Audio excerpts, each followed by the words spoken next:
I just read a comment on my No Friends video that said, I was 20 when I first saw this, and now I'm 23 and still have no friends, so all the more reason to give up. And I want to address that quickly. I just felt a burst of passion. I want to share some things that I learned on my journey of having no friends or growing up and struggling to make friendships. You can choose to start on a journey of self-discovery and healing and figuring out your issues. And you can start right now. And if you make that decision to get to know yourself and understand why you are the way you are and why you're having the issues that you're having, and you look at it with curiosity and optimism, you will just naturally make the steps needed to progress in a positive direction over years. And I know that because that's what happened. For the last 3 or 4 years, I've been on that journey of figuring myself out and figuring out why I was struggling so hard to form connections. Because you have to think, if you have no friends, you have to accept that you're the common denominator. It doesn't mean that something is wrong with you per se, but it does mean that there's something about you that you have to figure out and change, even if that means just, you're not taking enough action. So, the most important thing I learned over these years is that I have something called disorganized attachment. And yes, I've totally self-diagnosed, but it is just so accurate. I'm sure that somebody else would diagnose me with this. But, and I feel excited about it because it explains absolutely everything about my struggle. And I feel like if you could relate to the video that I shared, maybe you have it as well.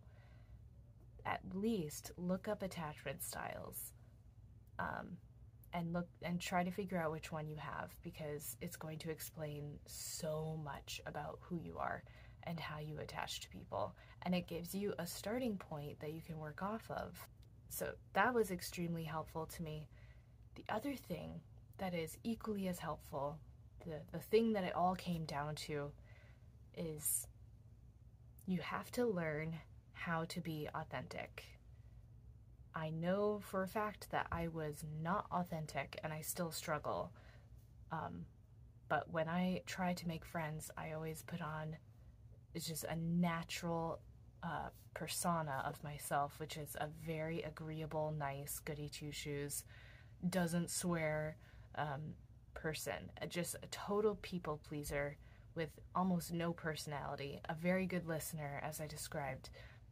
So I was not being me, and to be honest, I didn't know how to be me because I had learned to be that way growing up, because that's what was expected and accepted and loved. Especially with a Christian background, you're trained to be agreeable and nice, and people love you for that.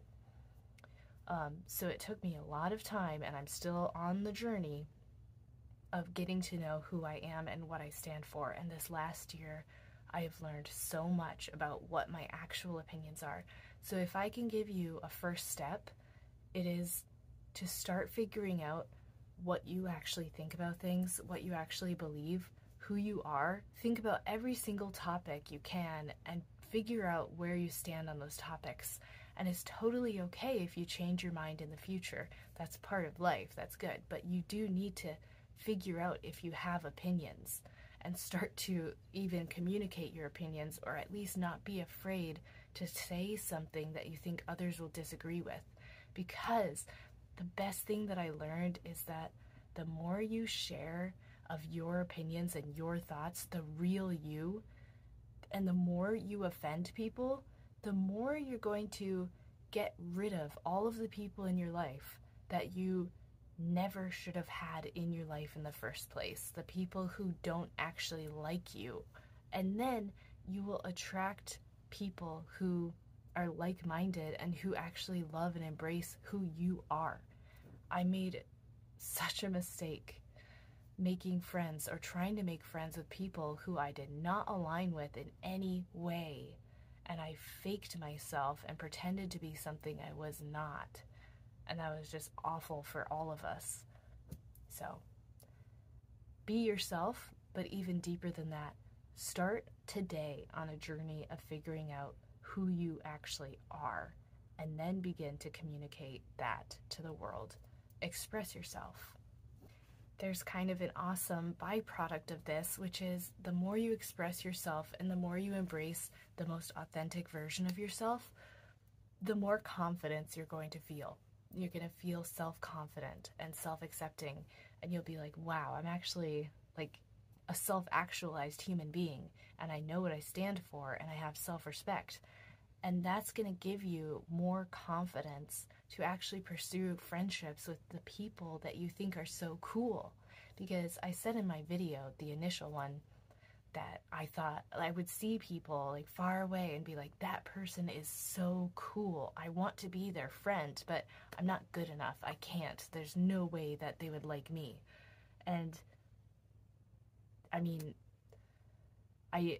some people misunderstood what I meant when I said cool, but what I meant when I said cool is that it was somebody who I felt like I actually aligned with, somebody who I thought was authentically themselves, and somebody who was exactly how I wanted to be. But I was always intimidated by that and that kind of person.